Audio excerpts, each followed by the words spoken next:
10টা 10:30টার দিকে আমি মেটারে দুইটা সিগারেট আনাইছিলাম। তখন আমার ঘর আসছিল খালি, আমি গেছিলাম গিয়ে ঘর, মেটা আইসে, আমি নেশাগ্রস্ত আসছিলাম। আমি তো ইয়াবা খাই, নেশাগ্রস্ত আসছিলাম।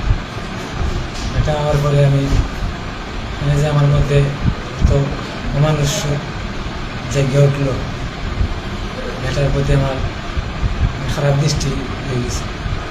পরে মেটারে আমি রেপ করছি, রেপ করতে চাইছিলাম তো মানে মেয়েটা অজ্ঞান হয়ে গেছে। আমি পরে বই পাই গেছি, আমি বাদ দিয়েছি, অজ্ঞান হয়ে গেছি, মেয়েটা অজ্ঞান হয়ে গেছিল।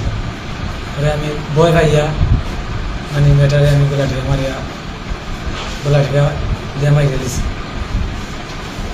আমি বইয়ে কিতা করতাম, আমি তো বইয়া পাইলাম না। পরে আমি আমার ঘরে পাখা আছিল, আমি আমার ঘরে আমার বাচ্চা ইয়ে আসিল, একটা সুটকেস আসিল, ওই সুটকেসের ভিতরে আমি রাখছি 2 দিন। এখন 2 দিন রেখে দেখছি যে এখন আস্তে আস্তে গন্ধ চলে আসে, মানে গন্ধ যদি চলে তাহলে পরিবারের সবে জানিয়ে দিব, বা মানে মানুষ একটু পরে পরে আর যার এরা গন্ধ পাই দিব।